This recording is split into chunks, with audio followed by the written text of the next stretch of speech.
Bienvenue à toutes et à tous donc pour cet atelier sur l'insertion par l'activité économique dans le renouvellement urbain.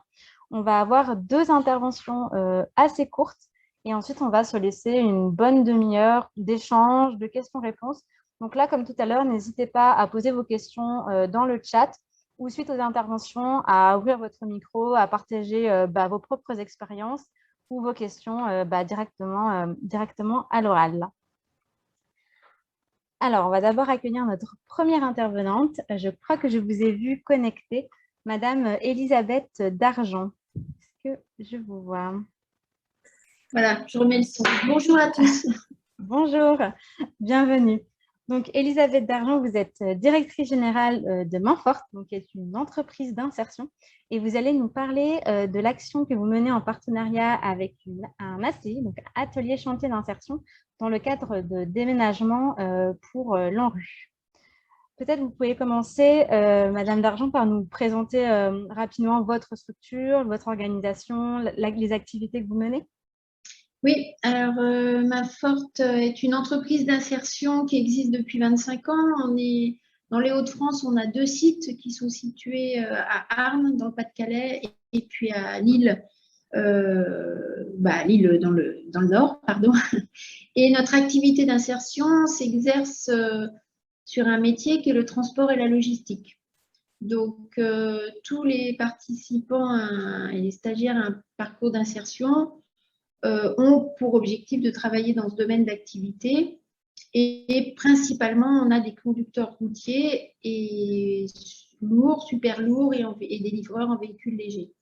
Notre objectif, c'est de les monter en compétences. Alors, soit ceux qui ont tous les permis, c'est de travailler essentiellement sur les compétences techniques, les approfondir, les compléter, et puis sur le savoir-être, et puis comme tout entreprise d'insertion aussi, de travailler sur les freins à l'emploi pour que cet emploi à terme devienne pérenne.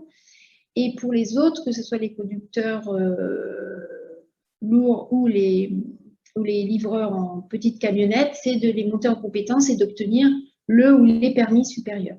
Voilà.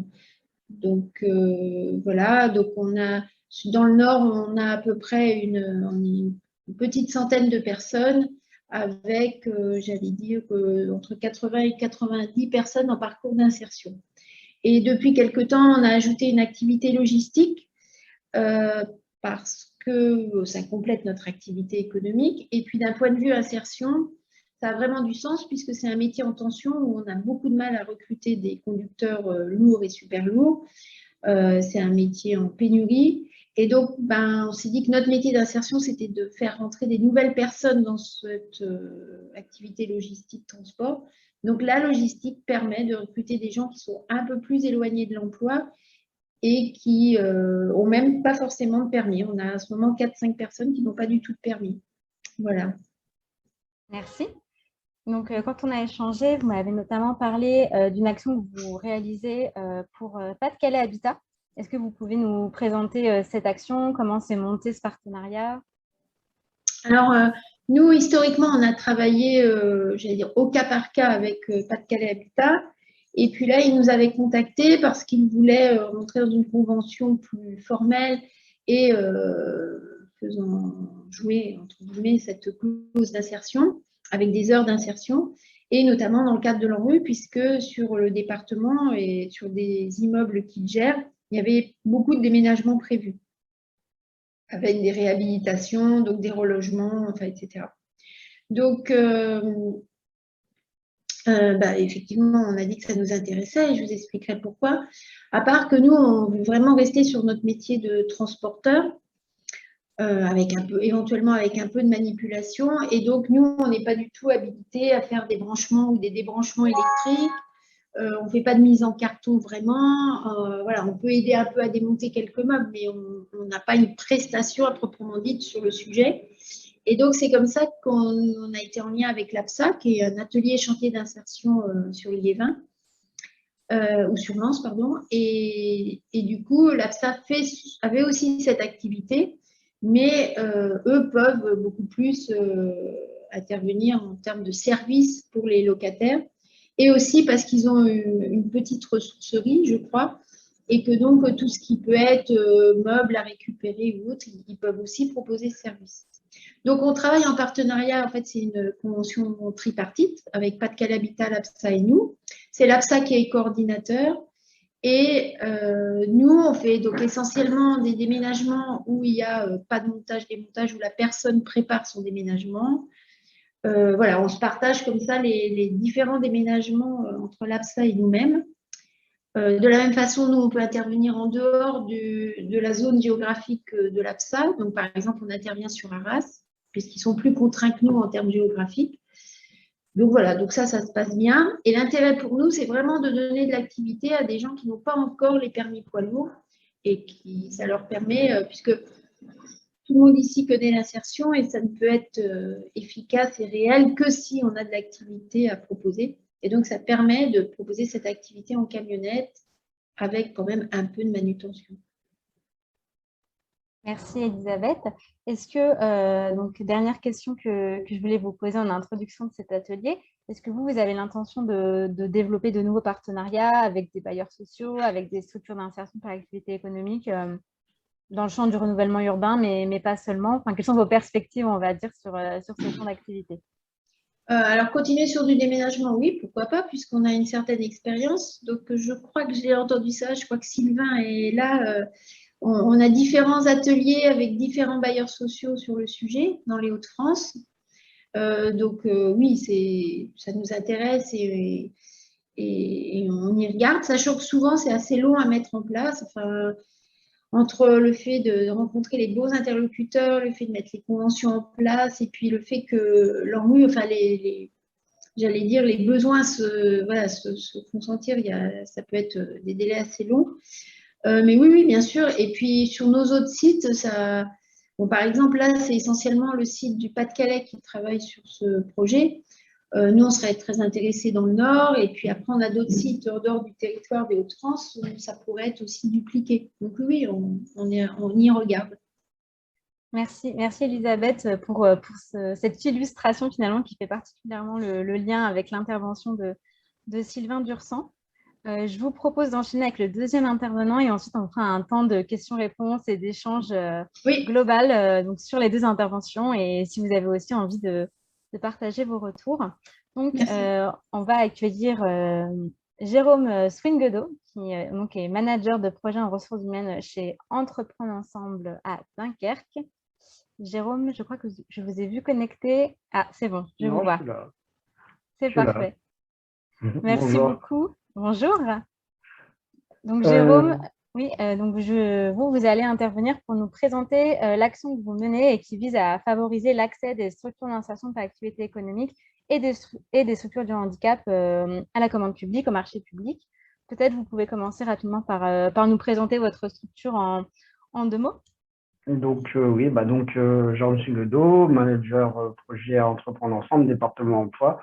Entreprendre Ensemble est en charge de la clause d'insertion sur le territoire du bassin d'emploi de Dunkerque. On est donc co-animateur de la charte d'insertion avec la communauté urbaine de Dunkerque, qui est la collectivité qui met en place le NPNRU sur le Dunkerquois. Et donc, on a élaboré ensemble la charte d'insertion et on met en œuvre la clause d'insertion pour le NPNRU. Entreprendre Ensemble, oui, pardon, j'ai oublié. Entreprendre Ensemble, c'est le regroupement de la Maison de l'Emploi, du PLI, de la mission locale et de l'école de la deuxième chance. Très bien, merci beaucoup. Peut-être vous pouvez commencer par nous dire pourquoi vous avez mis en place cette action. Est-ce qu'il y avait des problématiques, des manques auxquels vous vouliez répondre? Alors, la participation des structures de l'insertion par l'activité économique et du handicap au NPNRU a été inscrit comme un objectif dans la charte d'insertion locale. Et donc, de ce fait, il fallait qu'on travaille à atteindre cet objectif et qu'on travaille à mettre en place des actions pour pouvoir favoriser cette participation. Il y a déjà un contexte assez favorable, on va dire, sur Dunkerquois qui permettait de commencer ce travail avec un club des structures de l'ESS qui est piloté par la communauté urbaine de Dunkerque, des expériences, notamment sur des marchés anticipés du NPNRU, où des structures d'insertion ont déjà pu mettre en place répondre à des marchés réservés. Ce que Madame Dargent évoquait juste avant a fait écho à effectivement un marché qui est en cours aussi avec les structures d'insertion sur Dunkerquois dans l'aide au déménagement. Donc il y a quand même des initiatives. Maintenant, il fallait aussi, en tant que coordinateur avec l'ACU, de voir un peu, alors pas structurer, ça sera un grand mot, mais en tout cas, pouvoir capitaliser et puis essayer de développer encore plus ce type d'action. Donc, voilà pourquoi on a décidé d'évoquer cela lors d'un comité technique du NPNRU. Et puis, on a mis en place du coup un groupe de travail ad hoc avec les structures d'insertion du territoire pour pouvoir commencer cette réflexion. Et quels sont les objectifs finalement que vous vous êtes fixés avec les participants de ce groupe de travail? Alors, la première, c'était d'avoir une meilleure connaissance, en tout cas une connaissance pour les bailleurs et les maîtres d'ouvrage, puisque c'est aussi les maîtres d'ouvrage, ce n'est pas uniquement des bailleurs, c'est aussi des communes ou la communauté urbaine de Dunkerque. Une meilleure connaissance des capacités des structures d'insertion à répondre à leur marché. Faire partager les bonnes pratiques pour qu'il y ait un partage de bonnes pratiques. Donc, j'évoquais des actions qui sont déjà en cours ou qui ont déjà eu lieu, mais pour qu'il y ait une connaissance de chacun de ces actions, parce qu'on s'est aperçu qu'il y avait des bailleurs qui étaient déjà bien avancés sur le travail avec les structures d'insertion, notamment même pour la gestion urbaine de proximité. Il y a déjà des choses en cours. Et par contre, d'autres bailleurs qui sont moins avancés sur le sujet. Donc là, l'idée qu'il puisse y avoir un échange de pratiques, une véritable découverte. Et du coup, l'objectif premier est de développer les opportunités pour les structures d'insertion de pouvoir répondre à ces marchés et essayer de pouvoir peut-être innover sur des montages avec ces structures, des rapprochements entre structures d'insertion comme Madame Dargent l'a fait avec ANACI. C'est vrai qu'on aimerait innover, mais ça demande un certain temps. Voilà. Merci. Vous avez parlé des groupes de travail que vous avez commencé à organiser. Quelles sont les autres actions que vous avez menées ou qui sont prévues dans le cadre de cette action? Alors pour l'instant, c'est vrai que le groupe de travail s'est réuni 2 fois. La première, c'était plutôt avec les bailleurs. La deuxième, ça a été une rencontre bailleurs, structure d'insertion et du handicap. Là, la prochaine étape, alors le club de SS devait désigner un représentant pour pouvoir participer à des rencontres avec chaque maître d'ouvrage, nous-mêmes, facilitateurs de la clause, pour pouvoir balayer les opérations à venir, voir quelles étaient les opérations qui se prêtaient le mieux à des marchés réservés, à des marchés d'insertion, à de la sous-traitance éventuellement. Donc, on va aller faire ce travail-là de manière individuelle, entre guillemets, avec chaque maître d'ouvrage. Malheureusement, le club de SS n'a pas désigné un représentant, donc il va falloir travailler avec plusieurs structures. J'avais contacté Sylvain Dursan, donc peut-être qu'il pourra nous aider un peu à structurer cela. En tout cas, d'ici la fin de l'année, j'espère avoir pu organiser ces 4-5 rencontres avec les maîtres d'ouvrage principaux du NPNRU et qu'on puisse déjà identifier des perspectives de collaboration et des marchés qui pourraient se prêter à des marchés réservés ou des expérimentations. Voilà. Donc pour l'instant, on n'en est pas encore à de l'opérationnel, entre guillemets, mais on essaye d'avancer.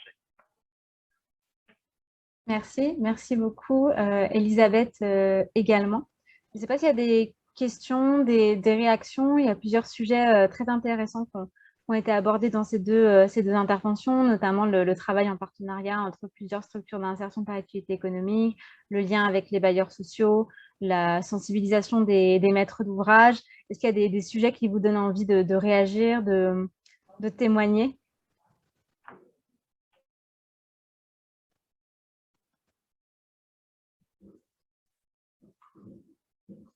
pouvez ouvrir votre micro si vous avez envie. Je ne vois pas les caméras de tout le monde, donc n'hésitez pas directement à ouvrir votre micro, à prendre la parole. Moi, j'ai une première question, mais là, pour le coup, pour tout le monde, ça va en même temps lancer le débat. Est-ce qu'aujourd'hui, la relation sur vos territoires avec les structures de l'IAE, elle se fait comme vient de le présenter Jérôme Swinguedo ou Madame Dargent, par des relations avec des donneurs d'ordre sur lesquels il y a des interrogations parce qu'ils vous connaissent, parce qu'il y a déjà une habitude de travailler, ou est-ce que le déploiement se fait aussi par l'intermédiaire de marchés réservés, donc dans le cadre d'une construction et d'une réflexion dans le cadre de la commande publique et des procédures qu'elle permet de lancer? C'est ma première question. Et deuxième question, est-ce qu'aujourd'hui, pour le coup, du côté des SIAE, quel travail est mené à votre connaissance ou sur vos territoires pour justement suivre cette commande publique et être capable d'y répondre ou s'appuyer dessus pour pouvoir le déployer? Donc, des deux côtés, comment ça se met en place au-delà de cette réflexion de groupe de travail, de lien entre donneurs d'ordre, parce que les structures se connaissent déjà et qu'il y a des réponses un peu organisées sur le sujet. Un témoignage sur une de ces deux axes. Je peux me permettre de répondre, c'est Elisabeth Dargent. Mais nous, c'est pas un travail systématique qui est bien formalisé parce que de fait, nous, dans le transport, il y a peu de commandes publiques. Donc, c'est vraiment, j'allais dire, à la marge et ponctuellement. Alors, le travail de fond, on le fait surtout avec Sylvain Dursin en ce moment, puisque voilà, je participe à un certain nombre de réunions de réflexion, de travail, voilà, où on avance. Mais nous, encore une fois, par notre domaine d'activité, ça ne peut être pour l'instant que ponctuel. Je pose la question parce que, par exemple, sur d'autres territoires, j'ai entendu des structures équivalentes aux vôtres répondre à des marchés de livraison de repas pour des CCAS ou pour des cuisines centrales de collectivités, pour des personnes âgées ou des réponses de ce type-là. J'ai entendu aussi dans des groupements autour de circuits courts sur tout ce qui va être livraison et déploiement de réponses en lien avec le monde de l'agriculture et la capacité de relivrer dans les écoles et ainsi de suite. En tout cas, dans le cadre de groupements, j'ai assez régulièrement, France entière, des structures équivalentes à la vôtre qui sont membres de groupements dans lesquels ils apportent leur pierre à l'édifice dans le cadre d'une construction IAE globale. Oui, alors ça, c'est vrai. Ça me fait penser que je réponds pas mal à j'allais dire entre guillemets, des jeunes entrepreneurs qui effectivement sont sur les circuits courts, sur l'économie circulaire, etc. Et là, effectivement, je pense notamment, j'ai oublié leur nom, mais qui m'ont contacté parce qu'ils répondent à un projet avec la MEL où ils cherchent des entreprises capables de livrer en circuit court. Donc là, oui, ça c'est. Mais encore une fois, pour l'instant, c'est assez marginal parce que c'est finalement, j'allais dire que chez nous, c'est presque dans les projets innovants ou un peu, c'est presque à notre petite échelle de la R&D et voilà, on avance petit pas par petit pas. Et pour répondre sur les repas, ça pourrait être un marché sur lequel on se placerait, mais pour l'instant, nous, on ne fait pas du froid ou de la température dirigée. Donc, effectivement, on n'a pas répondu. Mais en allant sur les marchés de circuits courts, ça m'est déjà arrivé de me dire que oui, on pourrait répondre dans le futur à ce type de marché.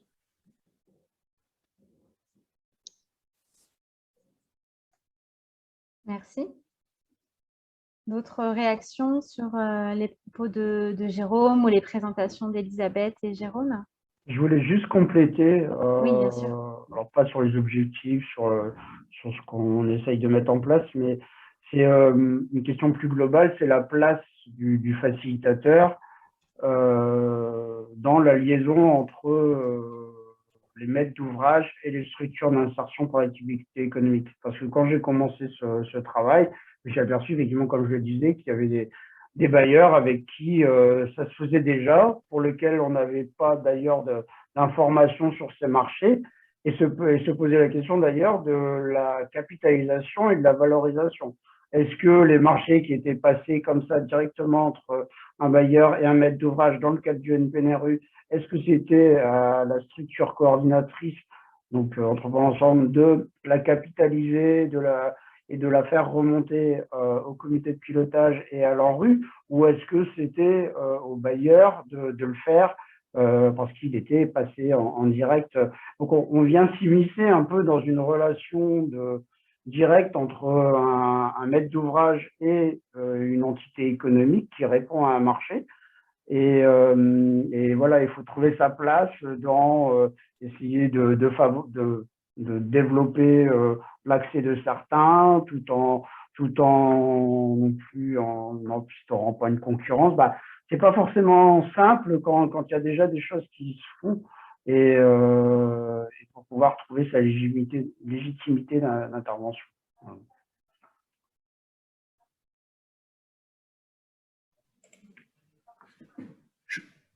Je me permets, là, je découvre en gros une activité de l'IAE. Je ne sais pas si elle existe ici sur la métropole lilloise. Je pense sur la question de la livraison. En tout cas, l'action que nous a présentée Elisabeth Dargent. Mais par contre, moi, ça m'interpelle justement sur la question du sourcing, c'est-à-dire que on est censé connaître, entre guillemets, les acteurs de l'IAE locaux, mais en fait, régulièrement, on se rend compte qu'il y a des nouveaux, ou voire certains acteurs qui développent de nouvelles activités. Du coup, je dis ça, alors en même temps, on est quelques-uns là de la métropole lilloise ici, mais Fanny pourrait en parler aussi parce je dirais qu'elle a un peu mené ce travail-là au nom de nous tous, là, des facilitateurs de la métropole européenne de Lille. Justement, c'était d'avoir un répertoire qu'on essaie de mettre à jour autant que possible, mais un répertoire des SIAE de la métropole lilloise qu'on peut justement renvoyer, nous, à la fois aux entreprises lorsqu'elles souhaitent pouvoir co-traiter ou sous-traiter une partie de leur marché, ou aussi auprès de maîtres d'ouvrage, d'acheteurs publics. Et moi, je l'ai déjà envoyé à des communes pour qu'ils aient du coup un aperçu du champ d'activité des SIAE. Après, je ne connais pas forcément les résultats de cette promotion-là. Hein. Parce que je ne suis pas forcément sollicité après s'il y a un marché, un marché réservé qui se fait. Mais voilà, je dis ça juste sur la question du sourcing. Pour moi, c'est quelque chose de vraiment très important et ça doit faire partie de notre, entre guillemets, de notre agenda annuel, en fait, qui est sans doute 1 ou 2 rendez-vous annuels programmés là-dessus pour qu'on ait une meilleure connaissance et une mise à jour de nos connaissances des acteurs de l'IAE locaux. Voilà.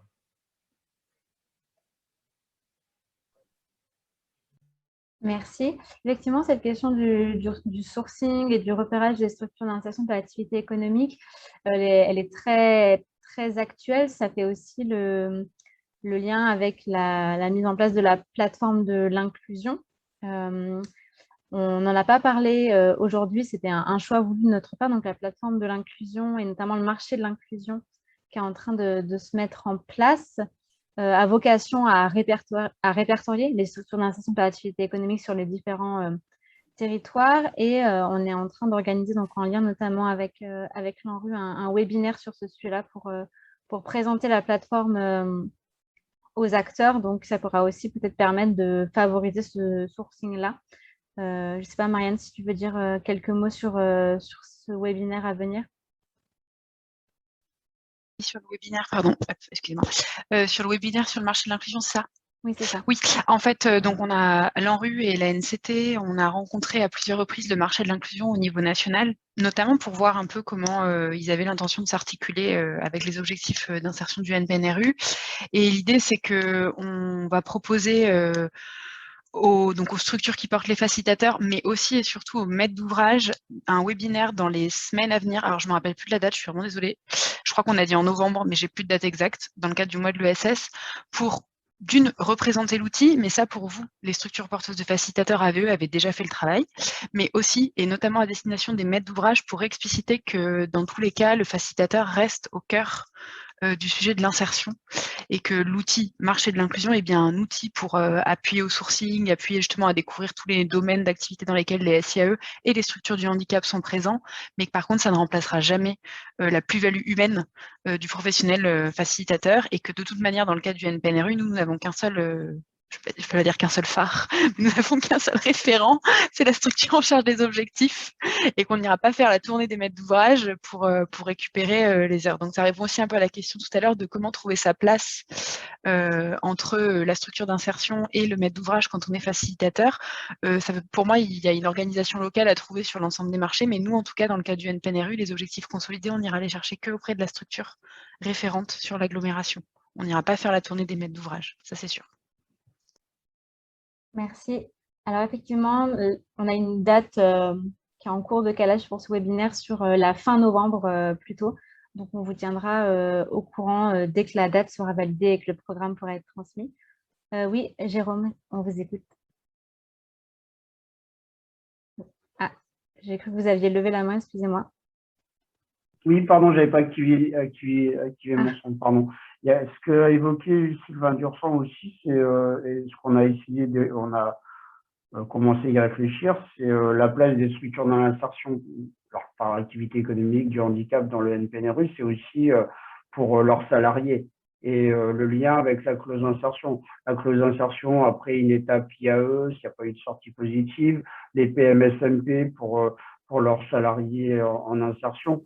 Il y a ces choses-là aussi qui doivent être travaillées et pas non plus que l'aspect purement développement économique, mais aussi donc du coup l'aspect parcours, comme ça a été dit par Sylvain Dursan.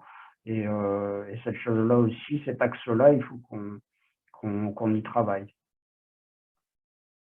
Merci. Comme par exemple le fait qu'une personne en IAE puisse stopper son contrat pour répondre pour être 2, 3 semaines, 1 mois en intérim pour réaliser une clause d'insertion. Ça aussi, c'est des choses qu'on pratique qu'on pratique déjà, mais qu'on peut développer un peu plus et qui peuvent concourir à la qualité des parcours. Monsieur, vous vouliez réagir, c'est ça, Yves? Oui, bonjour. Bonjour. C'est par rapport aux structures d'insertion sur le territoire où je travaille, c'est Métropole Nord-Ouest. Je ne pense pas qu'elles soient toutes intéressées par la clause. Il faut voir aussi les capacités qu'elles ont de développer des nouveaux marchés. Je prends un exemple d'une commune pas loin d'ici qui voulait ouvrir un marché d'entretien de locaux à des structures SIAE. Il y en a toutes n'ont pas répondu, enfin loin de là. Il y en a une qui a répondu sur les 4 ou 5 que j'ai sollicités. Je suppose que c'est parce qu'ils n'ont pas les moyens humains, encadrant et tutorat pour répondre à tous ces marchés, quoi. Donc, si Sylvain refait un topo sur les structures de chaque territoire, on pourrait aussi peut-être les interpeller pour savoir si oui ou non ils sont intéressés. Cette question que vous soulevez, elle est particulièrement importante, me semble-t-il, puisque dans le cadre des échanges qu'on a avec les réseaux au niveau national, donc au niveau des Hauts-de-France, vous avez une structure et puis Sylvain est là pour les accompagner de manière très importante, en tout cas les réseaux de l'IAE. Mais une des questions qu'il y a aujourd'hui et qui est important, justement dans cette réponse et dans la capacité de réponse des structures de l'IAE et du handicap à ces marchés publics locaux, c'est à la fois la capacité à les absorber et là-dessus la phase de sourcing et d'accompagnement des donneurs d'ordre, non seulement à repérer les structures, mais à vérifier auprès de ces structures de l'IAE de leur capacité à répondre à la fois sur la volumétrie, sur la qualité qui est attendue, sur l'organisation qui est posée, est un sujet particulièrement important. Et puis ensuite, il y a 2 sujets qui, me semble-t-il, sont importants et qui sont beaucoup développés sur un certain nombre de territoires. C'est la formation préalable des structures de l'IAE à savoir répondre au marché public, parce que force est de constater que de savoir répondre à un marché public, ça ne s'invente pas. Il y a des compétences techniques obligatoires à avoir et puis une préparation importante à engager en amont d'une réponse pour que ça puisse se mettre en place. Et puis le deuxième sujet qui me semble-t-il est assez important, c'est que les marchés grossissent de plus en plus parce que les collectivités, les donneurs d'ordre ont tendance à vouloir, d'abord parce qu'elles grossissent, on le voit, vos collectivités se rassemblent pour faire des achats ou s'appuient à plusieurs pour lancer des opérations. Et que dans ce cadre-là, les marchés sont importants et que parfois, pour une structure de l'IAE, la capacité à répondre seule à un marché est compliquée et que là-dessus, la technique du groupement d'employeurs ou du groupement de structures pour savoir y répondre, pour pouvoir se mettre à plusieurs, à mobiliser leurs équipes, leurs équipements techniques, leurs véhicules pour pouvoir déployer un certain nombre de réponses. On a plusieurs réponses France entière. Je pense notamment, par exemple, à un département qui avait lancé un marché d'espace vert sur l'ensemble de son département. Les structures de l'IAE se regardaient et ne savaient pas trop comment pouvoir y répondre. Et ça peut se faire aussi d'ailleurs dans le cadre de la gestion urbaine de proximité pour un bailleur qui a une grosse volumétrie. On a aussi accompagné il y a relativement peu de temps un bailleur CNC dans ce cadre-là. Eh bien, la capacité de ces structures à se rassembler collectivement pour répondre en s'associant sur un sujet ou en se répartissant l'activité, ce qui diminue les risques, ce qui diminue les obligations d'investissement pour une seule structure pour répondre à un marché, et sur lequel le résultat est totalement probant en termes d'organisation. Laurent ?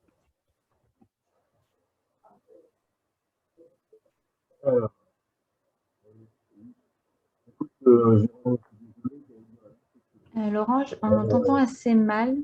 En tout cas, de mon côté, je ne sais pas pour les autres. Est-ce que vous m'entendez mieux? Ah oui. Un petit peu, oui. Oui. J'ai ouvert mon écran et c'est pour ça que… je voulais simplement dire, désolé Jérôme, je ne vais pas dire mieux que toi. Hein, c'est exactement ce que je voulais rappeler. Nous travaillons avec des structures et des donneurs d'ordre, notamment la ville de Lille, pour insérer des marchés en lien avec les structures de l'IAE. Dans le cadre du Pli de Lille, on finance même une personne qui permet de faire le tuilage entre les activités, le public, hein, et le donneur d'ordre. Pour autant, ce que tu viens de dire est essentiel, c'est-à-dire qu'aujourd'hui, il faut aussi travailler avec les réseaux et ça, ce n'est pas que le rôle des facilitateurs de pouvoir mettre en œuvre des plans d'information, de formation, et je vais reprendre les propos de M. Bouchaya d'Usgard sans le paraphraser, c'est qu'effectivement, il faut aller sur un plan d'action bien plus ample, bien plus important pour informer, former et développer les marchés dans les domaines, à la fois autant auprès des donneurs d'ordre pour expliquer ce qu'est l'IAE, mais autant auprès des structures de l'IAE pour montrer qu'elles peuvent répondre à ces structures. Voilà, enfin, cette structuration. Donc, Jérôme, je ne voulais pas aussi te paraphraser, mais c'est un peu ce que je souhaitais dire. Voilà. Oui, allez-y, Denis. Oui, alors je vais aller un petit peu dans le même sens, mais je rebondis un petit peu sur ce que disait Jérôme, sur la place en fait du facilitateur. Vraiment, j'aimerais bien insister sur cette idée-là. Elle me paraît assez importante. Alors, à différents niveaux, moi je suis sur un petit territoire, hein, du Cambrésis, donc je suis au sud du nord, hein, donc voilà, il fait un petit peu plus chaud. Et tout ça pour dire que les donneurs d'ordre, c'est clair que plus ils auront ce réflexe, hein, d'interpeller le facilitateur, plus ça deviendra intéressant aussi pour effectivement embarquer avec nous dans ce travail d'ingénierie les structures de l'IAE. En tout cas, moi, c'est vraiment ce que j'ai envie de faire, mais dans la mesure où j'ai des difficultés à avoir les informations de la part des donneurs d'ordre locaux. Hein, le département, je le mets à part puisqu'on fait des choses tout à fait intéressantes avec eux. Voilà, donc ça c'est déjà la première remarque. Ensuite, par rapport aux structures de l'IAE, là aussi, effectivement, moi j'ai une espèce de comité technique où j'ai 4 structures de l'IAE du territoire. Bon, il n'y en a pas non plus, hein, énormément sur ce territoire-là, mais j'aimerais bien effectivement que toutes les structures soient représentées. Or, ça ne semble pas aussi évident que ça. Donc, voilà, on tend la perche.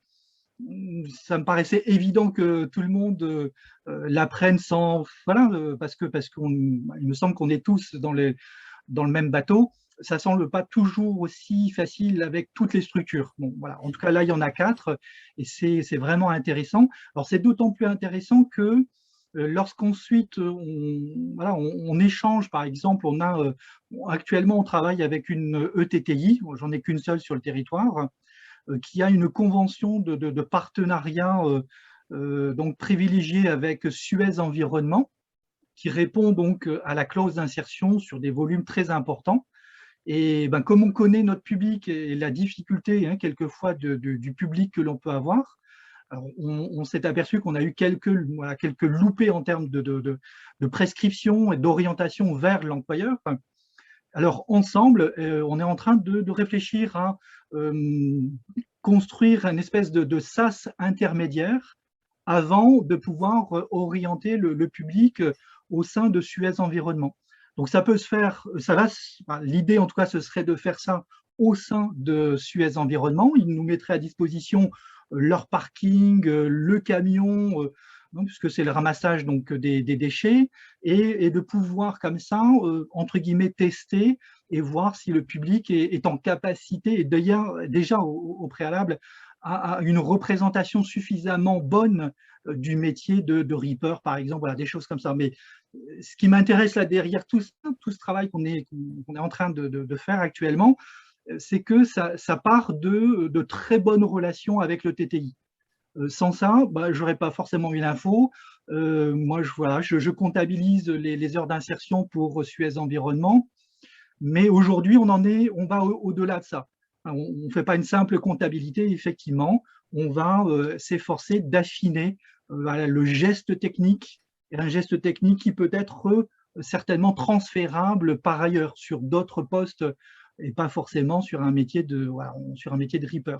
Donc tout ça pour dire que je pense que la place du facilitateur, plus elle est centrale, pas dans le sens de il ne s'agit pas de tirer la couverture à soi, ça n'a rien à voir avec ça, c'est ce que je dis moi aux structures. Moi j'ai pas besoin de ça, j'ai pas besoin de ça. Moi je peux faire ma comptabilité, j'ai fait mon boulot à la fin du mois, il n'y a pas de souci. Mais c'est pas ça qui nous intéresse, nous facilitateurs.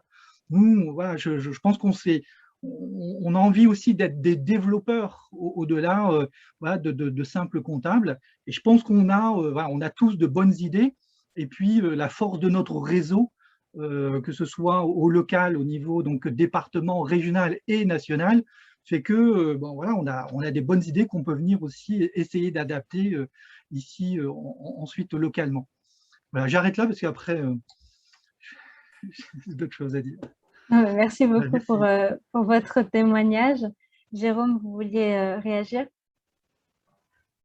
Oui, non, juste pour dire aussi que ce qu'on peut en mettre en œuvre sur différents territoires dépend aussi de la typologie des structures qu'il y a sur les territoires. Nous, sur le Dunkerquois, c'est vrai qu'on a quelques entreprises d'insertion, quelques ACI, et c'est pas la même chose à Lille, Donc, tout dépend des territoires et on ne peut pas forcément copier-coller d'un territoire à un autre.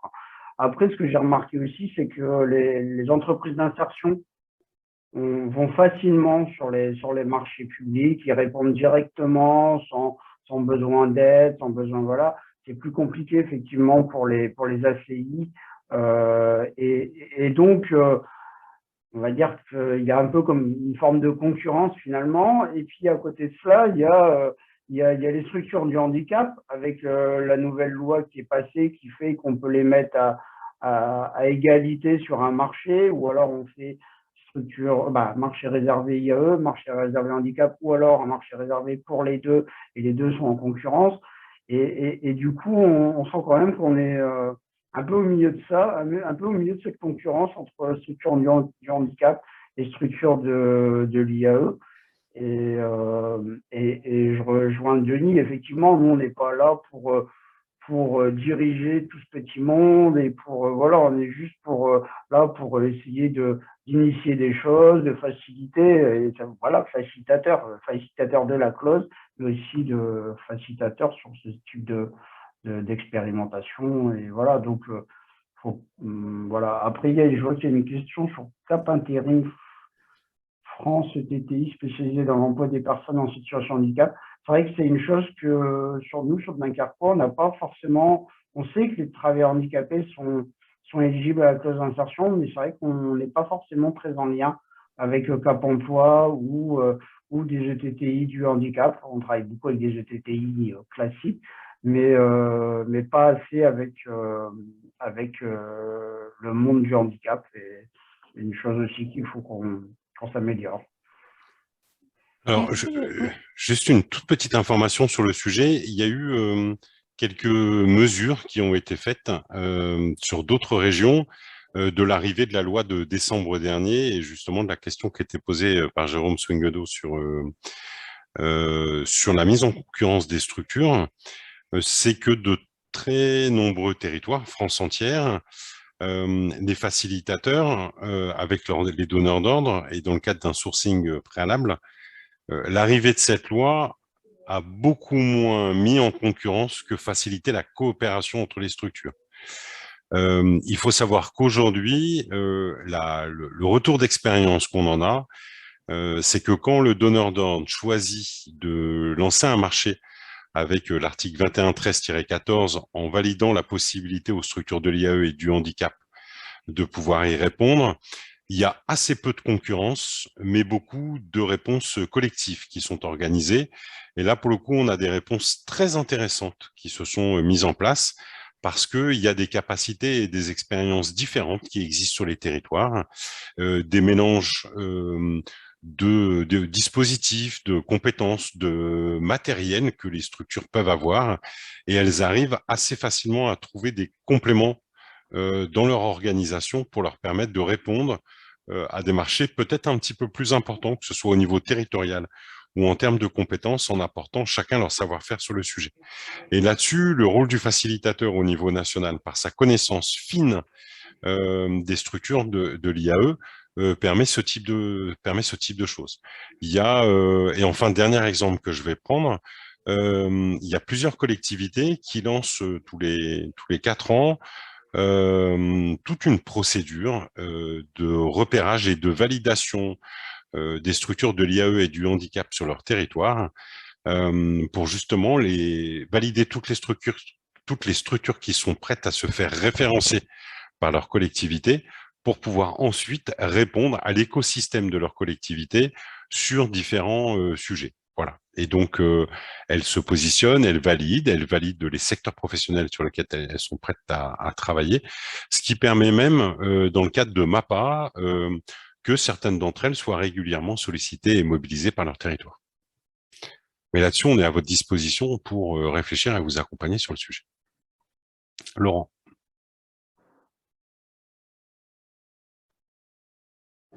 Votre micro est fermé, Laurent. Vous m'entendez cette fois? Oui. Ah, désolé, je ne sais pas faire deux choses en même temps. Écoutez, encore une fois, là, je vais rebondir sur ce que dit Jérôme. Je partage toujours son premier point, qui est de dire effectivement qu'on essaie de travailler avec les structures d'insertion et parfois les répondre. Parce qu'elles sont difficiles à mener, elles sont menées groupées. Et nous favorisons aujourd'hui, j'allais dire aussi, par notre intervention, une présentation. Quand la ville de Lille veut lancer un marché avec une SIAE, nous contactons toutes les SIAE du territoire, notamment les ACI, dans leur domaine de compétences, et on leur explique le projet. Charge aux structures aussi, après, de monter un projet qui est soit individuel, soit collectif, et bien souvent, ce projet est collectif. Limité à 2 voire 3 structures, on est d'accord, c'est quand même du collectif, dès lors qu'on dépasse, on est 2. Donc ça permet aussi de travailler sur une articulation, et notamment sur la possibilité de faire intervenir des publics différents, certes, mais aussi des structures ou des parcours totalement en adéquation avec le projet. Je vais témoigner de cet exemple. Merci. Est-ce que certaines et certains d'entre vous veulent partager une expérience sur ce sujet de groupement entre structures d'insertion par activité économique et structures du handicap, ou plus précisément sur la mobilisation des structures du handicap? Expérience positive ou négative, hein, n'hésitez pas à partager vos retours sur ces questions.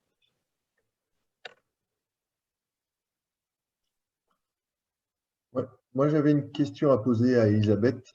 Elisabeth, par rapport à votre articulation, est-ce que, avec l'ACI territoriale, la demande venait un seul donneur d'ordre ou c'était carrément dans le cadre du projet en rue dans la totalité sur un territoire donné? Vous avez parlé de Lens, de Liévin, mais est-ce que c'est surtout bassin minier que vous intervenez pour voir Oui. effectivement si cette possibilité, on pourrait étendre sur la MEL, par exemple, qui est là, oui, elle est là.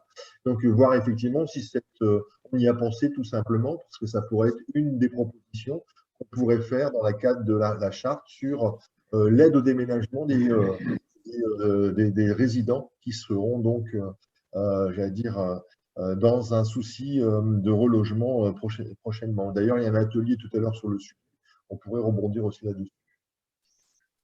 Oui, alors effectivement, pour l'instant, on avait répondu à un seul donneur d'ordre, demandeur qui était Pas-de-Calais Habitat, mais on n'est pas fermé à, c'est ce que je disais, avec Sylvain, on répond sur d'autres territoires. On a été du côté de Douai, on a regardé, enfin, je sais qu'il y a une réunion qui est prévue du côté de Valenciennes, donc non, on regarde sur d'autres territoires, mais pour l'instant, j'ai répondu à une demande précise qu'on avait d'un donneur d'ordre. Alors, je ne pourrais malheureusement pas participer au atelier d'après, mais oui, bien sûr, enfin, Laurent, on se connaît, donc il n'y a pas de problème, on peut travailler sur ces sujets. Voilà. Ouais. Des pistes à creuser, je pense. Merci. Madame Claire-Aubray, vous vouliez réagir aussi? Ah, pardon, Laurent. Non, mais je disais simplement, surtout lorsqu'on parle d'élargir le spectre de la clause, c'est ces sujets-là aussi qu'on cherche de nouveaux chantiers, de nouveaux aspects, nouveaux parcours possibles. Et par ce biais-là, on pourrait trouver autre chose que les chantiers classiques dans le bâtiment, les travaux publics, l'espace vert ou autre. Oui, alors je voulais juste partager un peu l'expérience, les différentes expériences qu'on développe à la MEL. Même si je sais qu'on a beaucoup d'ingénierie, on a des moyens, donc c'est pas forcément réplicable sur tous les territoires, j'en suis bien consciente, on a une certaine chance. On a deux aspects. On a tout sur l'aspect très commande publique de la MEL, on a un groupement des acheteurs des différentes communes métropolitaines, et donc il y a des temps très réguliers entre les acheteurs de toutes les communes de la MEL et la MEL avec les acteurs de l'insertion pour présenter leur offre de service, se faire connaître et créer des passerelles. Donc, c'est nos matinales de l'achat. Et parallèlement, sur l'ANRU, on est aussi... on est à l'écoute des besoins et des envies des donneurs d'ordre, ce qui nous a permis de travailler notamment avec la META, donc qui regroupe Veolia et LMH, sur un marché de sécurisation et de purge des logements une fois qu'ils sont vidés de leurs locataires, pour les mettre en sécurité. Et donc, le bailleur souhaitait vraiment passer par une structure de l'IAE, donc on a monté des réunions avec les acteurs de l'IAE, notamment Sylvain Dursan, notamment qui les représentait, mais les structures elles-mêmes, pour essayer de voir quelles étaient les structures qui étaient le plus à même de répondre par rapport aux besoins. Enfin voilà, vraiment essayer de travailler pour définir vraiment le besoin et écrire correctement la réponse pour que tout le monde se rencontre. Et, et puis c'est suivi par les facilitateurs. Le facilitateur est toujours présent dans le cadre de ces échanges. Et donc actuellement, si je ne me trompe pas, c'est Vita Service qui gère ce marché, et ça a l'air de plutôt bien fonctionner, il me semble. Voilà, donc on est dans l'accompagnement, en tout cas des donneurs d'ordre qui nous font part de leurs envies de travailler avec des acteurs de l'IAE pour contacter, mettre à disposition, organiser des temps de travail et d'échange et favoriser le développement de ces marchés-là. Merci. On arrive à la fin de notre atelier. Donc, merci à toutes et à tous pour vos interventions, pour vos réactions. Merci tout particulièrement à Elisabeth Dargent et à Jérôme Swingodo pour leurs interventions.